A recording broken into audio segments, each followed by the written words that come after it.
Bonsoir tout le monde, ici Monsieur Cacahuète et Bisous. ce soir nous sommes vendredi 26 avril 2019 et il est 22h55 et dans ce nouvel épisode de Parlons DVD on va vous parler ce soir du film Twilight chapitre 4 Révélation première partie. Donc il s'agit comme son nom l'indique du quatrième film Twilight de la saga. Pour parler des anciens films Twilight, certains j'avais mieux aimé que d'autres. J'avais vraiment pas accroché au premier film, j'avais trouvé pas mal le deuxième film, le troisième aussi. Le troisième film s'était terminé sur la fin des études scolaires, je crois, de Bella, si je me souviens bien. Ah, Oui. zut. Parce que toi tu connais par cœur Twilight, donc t'as plus de mémoire que moi. Mariage. Et il y avait la demande en mariage, effectivement, de... Ah, je me souviens même plus du nom du personnage principal. Non, d'Edward. Ah, D'Edward et de Bella.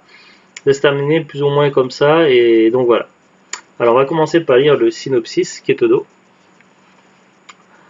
Enfin mariés, Bella et Edward partent en vacances en voyage de noces. en vacances de Quelques jours après avoir consommé leurs unions, Bella réalise, incrédule qu'elle est enceinte. De retour à Forks, le couple doit faire face à l'hostilité que suscite cette grossesse hors norme. Les Kilotes sont prêts à affronter les Cullen et à tuer l'enfant à naître qu'ils considèrent comme une aberration. La... Tu parles pas bizarre. Parce que je parle de manière épique. D'accord. La trêve est plus que jamais menacée. Ça met de la joie, du théâtre, de l'entrain, D'accord. du dynamisme, de la puissance, de la... Du n'importe quoi. Mais oh, c'est le théâtre, que dire entre. Bref, Pas bon. bah oui, c'est une présentation théâtrale. Mon talent n'est pas reconnu à sa juste valeur. Alors, ensuite, on nous dit quoi? Adapté du quatrième volume du phénomène littéraire de Stephanie Meyer, ce nouveau chapitre au charme vénéneux. Charme et vénéneux dans la... Bah oui, C'est bizarre. Marque le point culminant de l'aventure Twilight. Bill Condom. Alors condom c'est avec un N à la fin, pas qu'un M. Parce que condom avec un M ça veut dire préservatif. ça aurait été bizarre quand même de s'appeler comme ça. Donc Bill Condon, qui a fait Dreamgirls, signe un opus plus sombre que les précédents, où plus que jamais l'immortalité côtoie la mort, et où l'humour... Ah non, l'amour. Et où l'amour se conjugue au danger. Entre mariage, grossesse, lutte de pouvoir et trahison, ce quatrième film fait monter la tension à son paroxysme et tient plus que jamais en haleine. L'éternité n'est que le commencement. Tadam. Bref, donc ça va peut-être pas vous dire grand chose ce que je vous ai lu. Bon, c'est vrai qu'il y a du suspense quand même, comme on dit. Suspense. Oui, c'est une expression. Il y a du suspense. Donc, pour résumer un petit peu l'histoire, Bella qui attendait avec impatience le mariage qui avait été une condition imposée par Edward pour qu'elle devienne vampire, puisque elle ne se voyait pas sa vie autrement qu'en vampire, qu'en vampiresse. On dit vampire ou vampiresse? Qu'en vampiresse aux côtés d'Edward. On dit bien mairesse, pourquoi pas vampiresse? Pas mairesse, ouais, mais c'est. Donc Madame le maire. Donc voilà, elle ne voyait sa vie qu'en tant que vampire ou vampiresse, ça dépend comme vous préférez. Au côté... Oh, non, ça aurait été une petite enfant vampire, une vampirette. Mais là c'est une vampiresse, parce qu'elle est quand même plus adulte quand même. Donc voilà, donc ça c'était... et donc la condition sine qua non, c'est... La levrette, la femelle du lièvre. Donc le mariage était la condition sine qua non pour Edward par rapport à Bella. Donc finalement, ce film démarre par le mariage. Donc dans le mariage, on retrouve donc des humains, donc des mortels, notamment le père et la mère de Bella, et puis d'autres gens, des vampires évidemment, la famille d'Edward, des Cullen et des cousines éloignées. On y retrouve également aussi des loups-garous, donc des amis de Jacob et compagnie. Donc voilà, tout ce petit monde qui est réuni au mariage. Donc c'est vrai que les Kilotes et le clan des loups-garous qui font partie des Kilotes, mais tous les Kilotes ne sont pas forcément des loups-garous, comme me le rappelait tout à l'heure Zulut. Donc voilà, donc les... Oui, parce que c'est un secret Kilote que seulement les loups-garous ne connaissent. Donc enfin voilà, bon c'est... Ouais, pas de débat de ça. Voilà, bref, donc les loups-garous et les Kilotes étaient présents aussi, donc tout ce beau monde réuni pour Bella, tout ça, parce qu'ils étaient tous liés d'amitié avec Bella. De plus, avec les événements des précédents épisodes et précédents films, les loups-garous ne sont plus forcément hostiles au Cullen. En tout cas, ils ont toujours un problème avec les vampires, parce que les vampires tuent des humains, tout ça, mais voilà, ils savent que les Cullen ne sont pas pareils. Mais pas les vampires végétariens comme se surnomment les Cullen. Enfin bref, donc voilà, donc il y a un certain respect, tout ça, et qui s'est instauré entre les loups-garous et les Cullen. Et donc voilà, ça c'est un petit peu le début. C'est surtout le début d'ailleurs. Donc il y a le mariage, ensuite il y a lune de miel, donc alors je sais pas si c'est offert ou prêté, en tout cas une île qui appartient à la mer d'Édouard, c'est ça? Mais t'écoutes pas ce que je dis. Je disais une île qui appartenait à la mère d'Édouard, c'est ça? Oui, la mère adoptive. La mère adoptive, oui, la mère vampire d'Édouard. Oui, elle est prêtée, ou elle est comment? C'est prêté, c'est loué, c'est donné à Édouard et à Bella? Non, elle la prête. Oui, oui. Donc il leur prête une île pour les vacances de noces, comme je disais tout à l'heure. C'est une île que Carla a offert à sa femme. Ah voilà, donc c'était une île qui avait été offerte par Carlyle à sa femme, et sa femme l'a prêté à Edward et à Bella pour leur voyage de noces. Voilà un petit peu le concept, donc ça fait un petit côté paradisiaque, tout ça, donc c'est vraiment pas mal sur le coup. Quand ce passage qui dure quand même un petit moment dans le film, ça faisait beaucoup penser au film Le Lagon Bleu et le Retour du Lagon Bleu. Alors je sais pas, j'ai pensé à ça, je sais pas pourquoi. Voilà, un petit côté paradisiaque, donc bien sympa tout ça.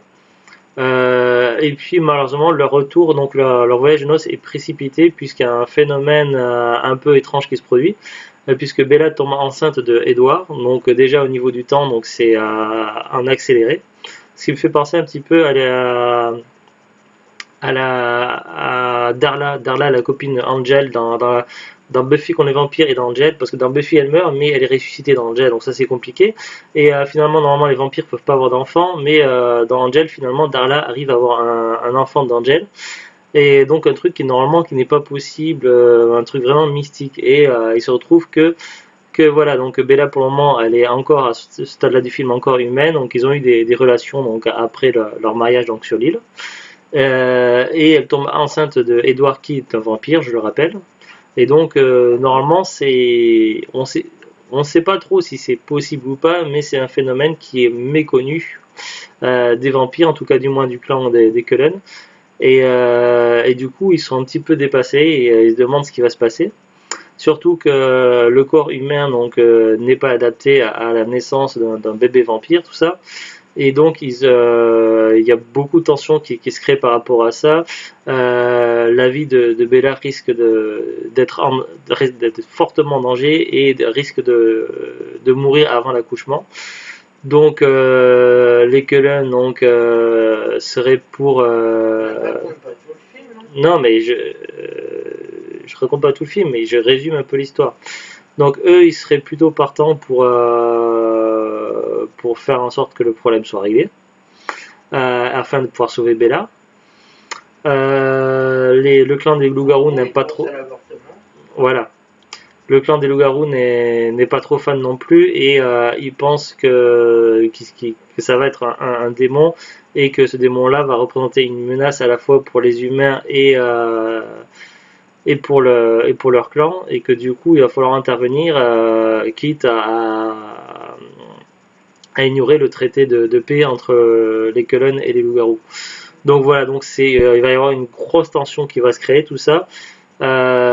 Sauf que voilà, Bella a le droit de décider pour elle de son avenir, tout ça. Même si elle subit un petit peu de pression, elle n'est pas d'accord et voilà.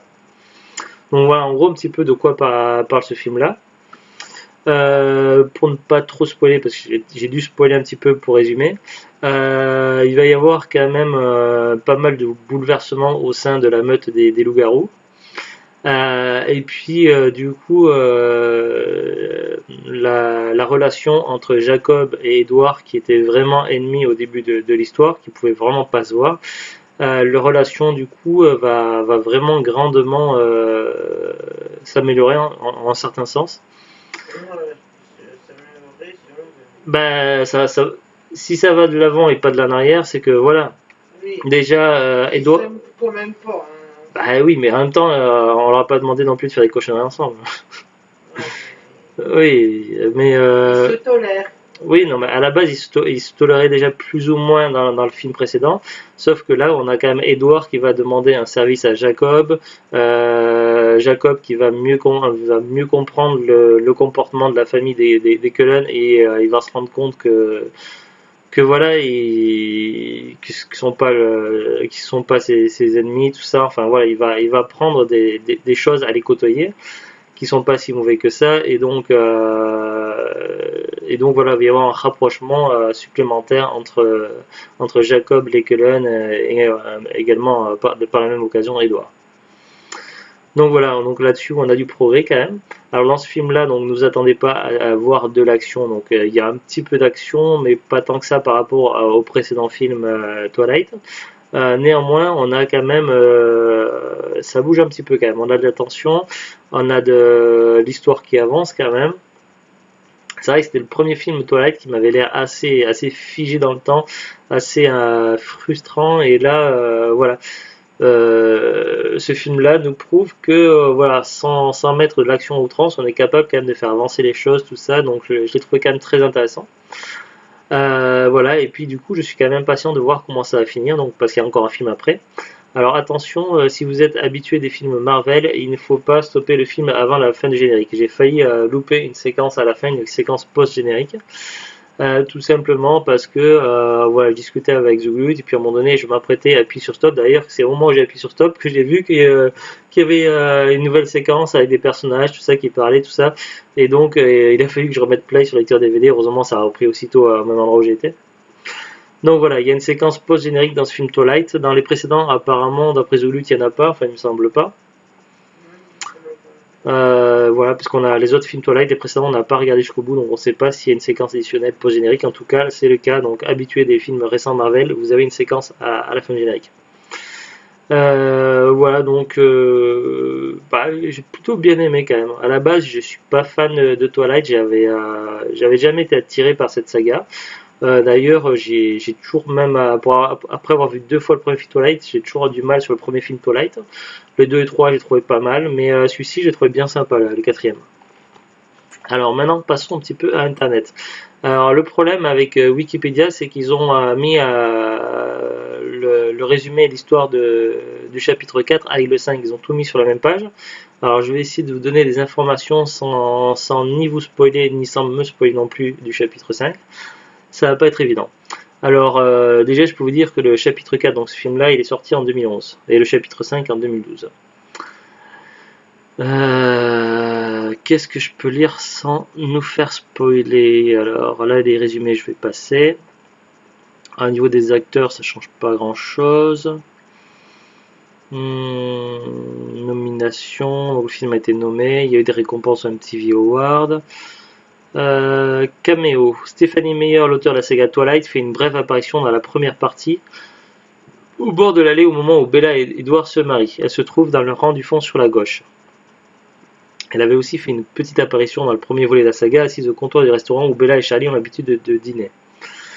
Réception critique du premier film. Sur le site Rotten Tomatoes, la première partie a reçu des critiques majoritairement négatives, avec une note moyenne de 4,4 sur 10 et 24% d'avis favorables basés sur 193 critiques. Le site les résume en indiquant que le film est lent, morne et involontairement comique. Oh, je suis pas d'accord avec ça. Sur le site Allociné, elle a reçu une note moyenne de 2,5 sur 5. Ah, ça fait mal quand même. Basée sur 18 critiques de presse et une bonne moyenne de 3,4 sur 5 par les spectateurs pour 12 906 notes, dont 1466. Quelques journaux tels que les Inrecuptibles ou Télé 7 jours ont émis des critiques plutôt positives. Sur l'IMDb, il a obtenu une moyenne de 4,8 sur 10, obtenue sur une moyenne de 109,713 utilisateurs. Enfin, sur Metacritic, il obtient le Metascore de 45 sur 100 basé sur 36 critiques et de 4,10 sur 10 par les utilisateurs basé sur 411 utilisateurs. Ouais. Promotion. Le teaser de la première partie est sorti le 5 juin 2011, la première bande-annonce le 13 septembre 2011 et la seconde le 13 octobre 2011. Les acteurs ont réalisé une longue promotion aux États-Unis et en Europe. La France a accueilli les acteurs Robert Pattinson, Edward Cullen et Ashley Greene Alice Cullen à l'occasion d'un fan event. Une promotion dans les médias avec de nombreuses press junkets s'est déroulée avec ces deux acteurs le 24 octobre. Ouais, c'est tout ce que je peux vous dire sur Wikipédia. Sur Amazon.fr, j'ai l'impression que depuis des semaines, le prix du coffret de l'intégrale de Twilight, ça fait le yo-yo. Ça monte, ça baisse, ça monte, ça baisse, ça fait que ça. Il me semble que la dernière fois que j'ai regardé, c'était dans les 18€. Donc maintenant, le coffret Twilight des 5 films, vendu expédié par Amazon, il était à 24,51€, donc il a réaugmenté. Bon, alors je sais pas. Je sais pas ce qui se passe au niveau des prix, c'est un petit peu la bourse, quoi, on va dire. Bon, voilà. Bon, c'était bien sympathique. Je suis un petit peu impatient quand même de voir le dernier film, ce que ça va donner, le chapitre 5. Donc, on en reparlera. Juliette l'a évidemment déjà vu, donc elle a lu tous les livres, elle a vu tous les films. Donc, je vais essayer de lui dire de ne pas me spoiler parce que des fois, elle a envie de parler un petit peu. Je te spoil pas, je te dis écoute quand c'est des. Ouais, mais des fois, on est en train de regarder le film et tu me dis quelques séquences avant qu'il va y avoir un truc. Tu m'as dit qu'il va y avoir une scène avec une baignoire. Alors maintenant, j'étais spoilé qu'il y avait une scène avec une baignoire. Ouais, tu disais? Donc, voilà, t'as rien à répondre à cette répartie. Mais en même temps, c'était pas la scène pour de la baignoire. Oui, mais voilà. Mais même si c'est une scène où il va se gratter les orteils, il faut pas me le spoiler, on sait jamais. C'est peut-être important pour l'histoire. Oui, mais non, je te disais de bien écouter quand c'était des scènes. Oui, mais quand tu dis que bien écouter alors qu'il est en train de parler, du coup, j'écoute pas bien. C'est ça le problème.